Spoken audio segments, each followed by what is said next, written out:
Welcome to StorySD, episode number 5. Why does every story has to have conflict? That's what we are going to find out. Welcome to StorySD, helping you use storytelling in your communication strategy. Explore other resources at storysd.com.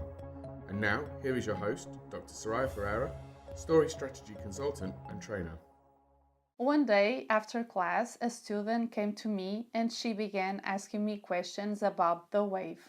In the beginning, I didn't understand what she was referring to because I don't use the term wave in the classroom. But then I realized that she was referring to the dramatic arc that I represent in the shape of the wave. A couple of days later, that term wave kept popping on my mind, and then I saw something relating to surf. And then it hit me that in terms of surf, if you have waves, that means that you can surf. But if you don't have waves, that means that the sea is flat. So in terms of story, it's the same thing. If you have conflict, that means that you have a story. And if you don't have conflict and you just have a bunch of and this happened and that happened and then, that means that you don't have a story because you need buts in there, which is the conflict. So in this week's newsletter, you will get 2 exercises that will help you analyze the conflict in the stories that you are creating. Standing on the Shoulder of Giants.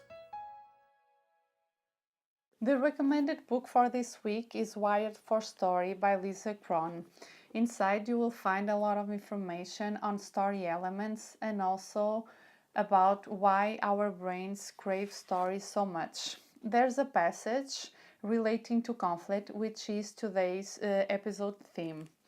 So Lisa wrote that conflict is story's lifeblood, but there's a bit of helpful fine print that often goes unread. We're not talking about just any conflict, but conflict that is specific to the protagonist's quest.